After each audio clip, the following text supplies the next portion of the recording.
Chapter 1. Childhood in Locksley.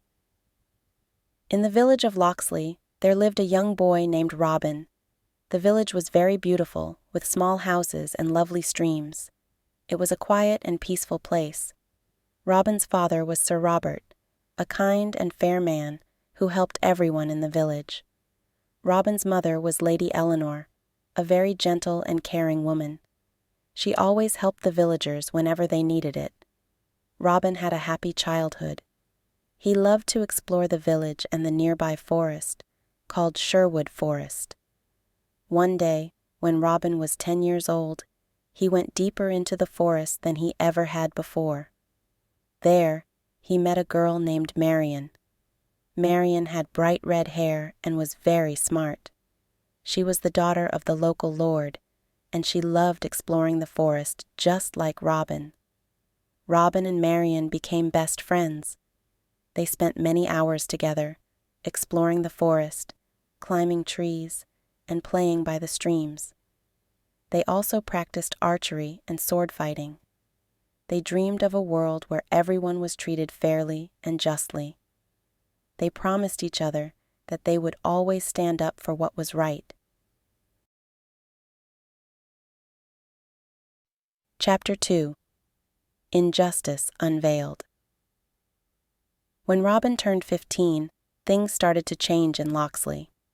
The sheriff of Nottingham, who was in charge of the area, was very cruel.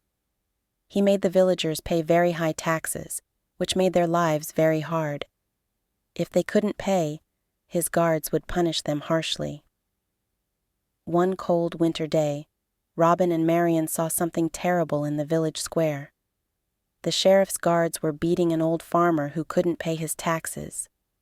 The farmer was crying and begging for mercy, but the guards didn't stop. Robin couldn't just watch this happen. He ran to the guards and shouted, "Stop this at once!" The guards were surprised and stopped for a moment. One of them sneered and said, "Who do you think you are, boy?" Robin stood tall and said, "I am Robin of Locksley, and I will not let you mistreat the people of this village." Marian stood beside Robin, her eyes filled with determination. "You have no right to treat us this way," she said firmly. The villagers started to gather around, supporting Robin and Marian. The guards saw that they were outnumbered and decided to leave. This act of bravery made the sheriff very angry, and he started to see Robin as a threat. Chapter 3. Becoming an Outlaw. As the months went by, the sheriff's cruelty became worse. Robin couldn't stand it anymore. One day, while hunting in Sherwood Forest, Robin saw a group of outlaws fighting the sheriff's men. The outlaws were led by a big, strong man named Little John. They were outnumbered and in trouble. Robin decided to help them. He used his bow and arrows and fought bravely. With Robin's help, the outlaws won the fight and escaped. Little John was very impressed by Robin's skills and bravery. He invited Robin to join their group. Robin thought about it and realized that he couldn't live under the sheriff's unfair rule any longer. He accepted Little John's invitation and became an outlaw. From that day on, he was known as Robin Hood. He promised to fight for justice and protect the people of Nottinghamshire. Chapter 4. Forming the Merry Men. Robin Hood and Little John became good friends. They decided to form a group to fight against the sheriff's tyranny. They called themselves the Merry Men. More people joined them, each with special skills. There was Will Scarlet, a great swordsman with a fiery temper, and Friar Tuck, a kind and wise man who was also very strong. Marian joined them too, using her intelligence and resourcefulness to help their cause. The Merry Men lived in Sherwood Forest, where they planned their missions. They would steal from the rich and give to the poor. They made sure that everyone in the village had enough food and money to live. They became heroes to the villagers, who admired their bravery and kindness. Robin Hood was a great leader. He always planned their missions carefully, making sure they stayed safe. The sheriff tried many times to catch them, but Robin and his merry men were always one step ahead. Chapter 5. First Act of Defiance. One of the most exciting things that happened was the archery contest at the annual Nottingham Fair. The sheriff organized the contest and offered a golden arrow as the prize. He hoped to lure Robin Hood out of hiding. Robin decided to enter the contest, but he disguised himself as a humble peasant. He was very good with a bow and arrow, and he easily won the contest. When he stepped forward to claim his prize, he revealed his true identity. "I am Robin Hood," he declared proudly. "I stand for the people of Nottinghamshire." The crowd was amazed and cheered for Robin. Before the sheriff's guards could catch him, Robin disappeared into the crowd. This daring act made Robin Hood even more famous and made the sheriff even angrier. Chapter 6. Building the Legend. Robin Hood's fame grew every day. People in the villages talked about his bravery and kindness. They loved how he helped the poor and stood up to the rich and powerful. The sheriff of Nottingham, however, became more and more angry. One sunny afternoon, Robin Hood and his merry men planned to stop a convoy carrying gold to the sheriff. The convoy was heavily guarded, but Robin had a smart plan. They waited in the trees, hiding in the thick green leaves. When the convoy came, Robin gave the signal, and the merry men sprang into action. The battle was tough. Arrows flew through the air, and swords clashed. Robin and his men fought bravely. They managed to overpower the guards and take the gold. Instead of keeping it, they gave the gold to the poor villagers who needed it most. The villagers were very grateful and cheered for Robin Hood. Sherwood Forest became famous as Robin Hood's home. The tall, ancient trees and hidden paths gave Robin and his men a big advantage. They knew the forest well and could always find a safe place to hide. The sheriff tried many times to catch Robin, but failed every time. He was very frustrated and even offered a big reward for anyone who could capture Robin. Robin's bond with Marian grew stronger. They spent a lot of time together, planning their next moves and making sure the villagers were safe. Marian was very clever and always had great ideas to help Robin and the merry men. Chapter 7. Conflict with the authorities. As Robin Hood became more famous, the sheriff became more determined to catch him. He hired more soldiers and even brought in bounty hunters to help. The once peaceful Sherwood Forest turned into a battlefield. Every day, there were small fights between Robin's merry men and the sheriff's forces. Both sides suffered losses. The merry men had to be extra careful and always stay on the move to avoid being caught. One day, during a fierce fight, Little John, one of Robin's best friends, got badly hurt. The merry men were very sad, but they didn't give up. They stayed strong because they knew they were fighting for a good cause. Robin felt the weight of his responsibility. He knew he had to keep his men safe and keep their spirits high. Even when things were tough, Robin and his merry men never lost hope. They used the forest's natural defenses and their knowledge of the terrain to stay one step ahead of the sheriff's men. Chapter 8. Betrayal and Loss. The merry men faced trouble not only from the outside, but also from within. The sheriff's agents managed to create distrust among the group.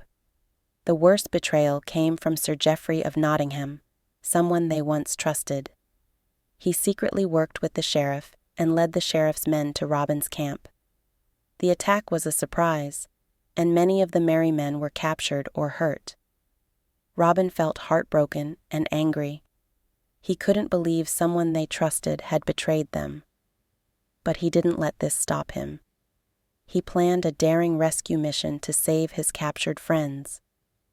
The rescue was dangerous, but Robin's determination and the loyalty of his remaining men made it successful.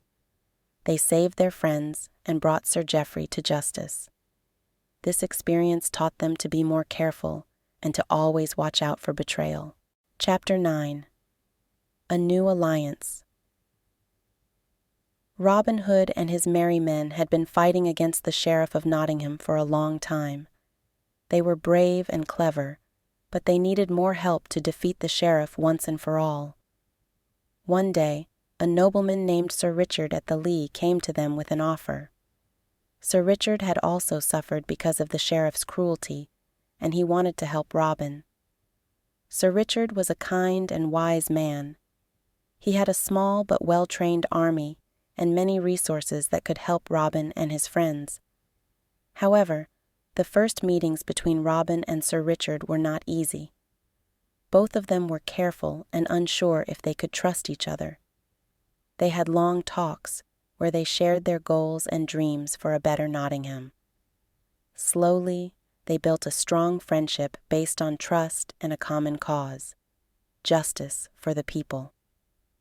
With Sir Richard's support, Robin and his merry men became stronger. They planned their attacks more carefully and were able to carry out more successful missions against the sheriff. The new alliance boosted their spirits and gave them new hope.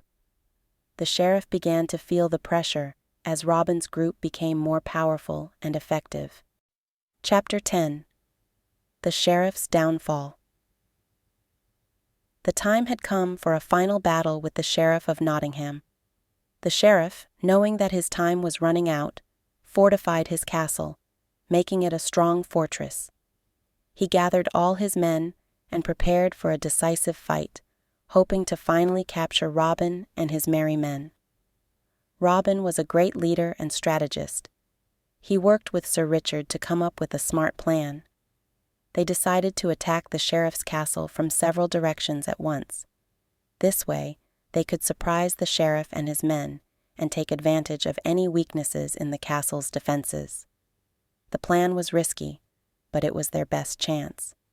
The battle was fierce and intense. Robin and his men fought bravely, and Sir Richard's soldiers proved to be invaluable allies. There were moments of great danger, but Robin's courage and quick thinking helped them stay strong. In the midst of the chaos, Robin faced the sheriff in a one-on-one duel. It was a difficult fight, but Robin's skill and determination were greater than the sheriff's desperation. Finally, Robin defeated the sheriff and captured him. The people of Nottinghamshire were free from the sheriff's tyranny. There was great celebration and joy as the news spread across the land. Robin Hood had triumphed, and justice had been restored. Chapter 11. A New Beginning. With the sheriff gone, Nottinghamshire needed to be rebuilt. The land had suffered under the sheriff's rule, and there was much work to be done. Robin Hood, with the help of Marian, Sir Richard, and other friends, started the process of healing the land and the people. Robin and Marian worked together to create new laws that were fair to everyone. They wanted to make sure that no one would suffer the way they had under the sheriff. Sir Richard and his men helped repair roads, buildings, and farms. The people of Nottinghamshire were grateful and worked hard to rebuild their homes and lives. Marian became a trusted advisor to Robin. She was smart and caring, and her ideas helped make Nottinghamshire a better place. Together, they created a community where everyone had a chance to prosper and live in peace. The people were happy and hopeful for the future.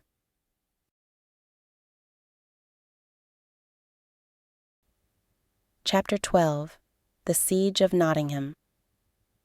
Just when things seemed to be getting better, a new threat appeared. A rival faction, wanting to take advantage of the power vacuum left by the sheriff, launched an attack on Nottingham. This new enemy wanted to undo all the good work Robin and his friends had done. The siege of Nottingham was a tough and grueling battle. Robin and his allies had to defend the city from relentless attacks. It was a difficult time, but it also showed the strength and bravery of the people. Robin's leadership was crucial in holding the city's defenses. He used his tactical skills to outsmart the attackers and keep Nottingham safe.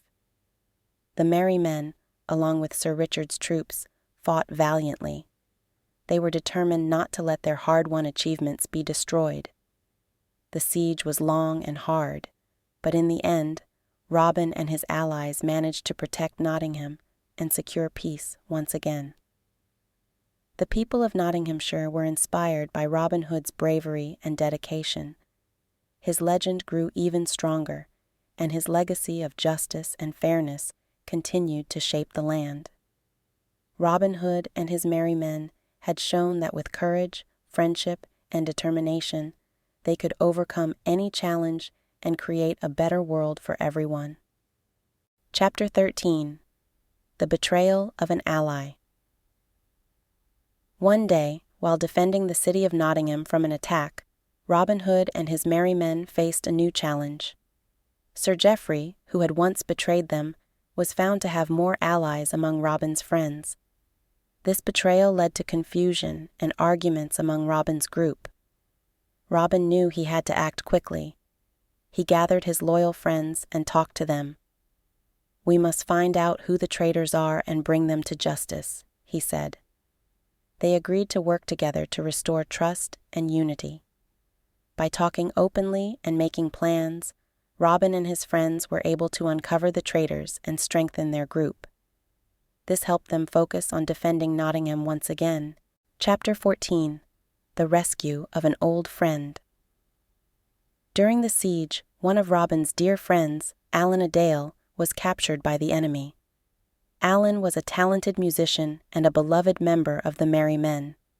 Robin couldn't bear to see his friend in danger and decided to rescue him. Robin and his men made a careful plan. They sneaked into the enemy camp at night, avoiding guards and obstacles. It was a dangerous mission, but their love for Allan gave them courage.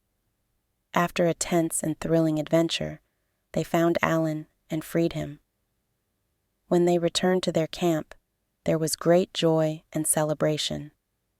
Allan's rescue boosted everyone's spirits and reminded them of the importance of friendship and loyalty. Chapter 15. The Council of the Free. With the siege over and peace returning to Nottingham, Robin and his allies held a council meeting. They invited people from all parts of the community to discuss the future of their land. At the council, there were many different opinions. People argued about what was best for Nottingham, but through respectful conversation and compromise, they were able to agree on new rules that would bring fairness and justice to everyone. This council marked the beginning of a new era for Nottingham. With better governance and stronger community ties, the people started to rebuild and improve their lives, inspired by Robin's vision of a fair and just society. Chapter 16. The Legacy of Robin Hood. As time went by, Robin Hood's story became a legend in Nottinghamshire. His deeds and bravery were celebrated in songs and stories. Robin and Marian, who had worked tirelessly for justice, saw the positive changes they had fought for. Their leadership and values left a lasting impact. Nottinghamshire became known for its fairness and justice. The people continued to honor Robin and Marian for their contributions, and their legacy inspired future generations to stand up for what is right. Robin Hood's tale of courage, loyalty, and the pursuit of justice lived on, reminding everyone that one person's dedication to helping others can make a significant difference.